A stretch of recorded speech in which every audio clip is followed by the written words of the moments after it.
नमस्कार, जय भवानी। मैं रोमन सिंह ठाकुर। सरकार का नारा है बेटी बचाओ बेटी पढ़ाओ। बेटियों के साथ जब अत्याचार होता है, बेटियां जब अन्याय का शिकार होती हैं, बेटियों के साथ जब प्रताड़ना होती है, बेटियों के साथ जब मानसिक शारीरिक प्रताड़ना होती है, लेकिन कानून का लचीलापन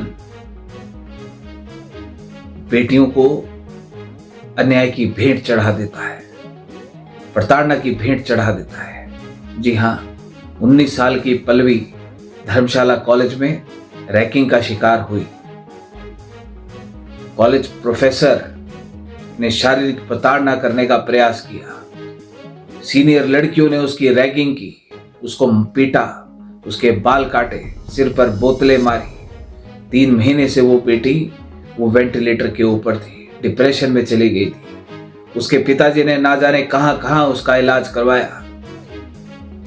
लगभग मीडिया के माध्यम से इस बात की सूचना मिली कि 28 से 30 लाख रुपए का कर्जा भी उस पिता के सिर के ऊपर हो गया अपनी बेटी की जान बचाने के लिए। पुलिस ने FIR दर्ज नहीं की। पुलिस की जो ये एक आप क्या कहेंगे, क्योंकि पुलिस भी जब सब कुछ हो जाता है तो उसके बाद आती है। आज जो बेटी अभी 26 तारीख को वो दुनिया छोड़कर चली गई, आज सभी लोगों को मालूम हुआ कि उस बेटी के साथ क्या अन्याय हुआ। कॉलेज प्रशासन ने कोई सख्त कार्रवाई नहीं की। कई मीडिया के माध्यम से कई लोग इसको जाति का रंग देने का प्रयास कर रहे हैं कि वो इसकी बेटी थी, वो उसकी बेटी थी। वो किसी की बेटी नहीं थी, वो बेटी थी।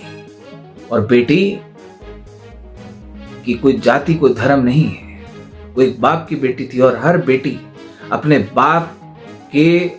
बाप के लिए एक उसके सिर की पगड़ी होती है। आज वो बेटी इस दुनिया में नहीं है, लेकिन उस बेटी को न्याय मिलना चाहिए।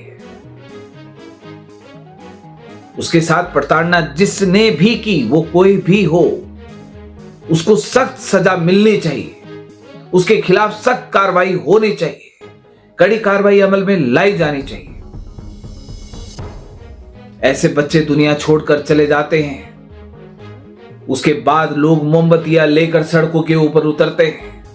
क्या करेंगे मोमबत्तियां जलाकर? कानून का सख्त होना जरूरी है।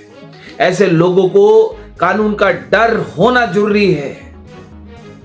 कोई भी किसी की जान ले लेता है बिना डर के, बिना खौफ के। मौत की सजा तो मौत होनी चाहिए। ऐसे लोगों के ऊपर कड़ी कार्रवाई अमल में लाई जानी चाहिए। मेरा ये निवेदन, मेरा ये पूरी तरीके से विनम्र निवेदन है, कानून से है, पुलिस प्रशासन से है, कि वो जो कॉलेज प्रोफेसर है या वो लड़कियां हैं, वो कोई भी हों, उनके खिलाफ कड़ी कार्रवाई अमल में लाएं, उनको जेल के सलाखों के पीछे डालें और एक ऐसा एग्जाम्पल सेट करें ताकि इसके बाद कोई किसी लड़की के साथ इस तरीके की प्रताड़ना दोबारा से ना करे। उस लड़की का जो आखिरी बयान है, मैं न्यायपालिका से भी निवेदन करना चाहता हूं कि उस लड़की के उस बयान को ही एक फाइनल, एक सबूत के तौर के ऊपर उसको फाइनल स्टेटमेंट माना जाए, इस केस का आधार माना जाए। और ऐसा नहीं कि इस केस का ये जो सजा है या इसका निर्णय है वो 20 साल 10 साल के बाद आए। फास्ट ट्रैक कोर्ट में इस केस को लगाया जाए और फास्ट ट्रैक कोर्ट में इस केस को लगाने के तहत 6 महीने के भीतर, कम से कम 6 महीने के भीतर आरोपियों को सजा मिले और उनको जेलों की सलाखों के पीछे उनको कड़ी से कड़ी सजा दी जाए। यही मेरी मांग पुलिस प्रशासन से। और जो परिवार है, पल्लवी का परिवार है, उनके साथ हमारी पूरी संवेदनाएं, सांत्वना है। आपकी बेटी तो वापस नहीं आ सकती, लेकिन किसी और बेटी के साथ ऐसा ना हो, उसके लिए हम सब लोगों को मिलकर पल्लवी को न्याय दिलाने के लिए हमको मांग करनी है।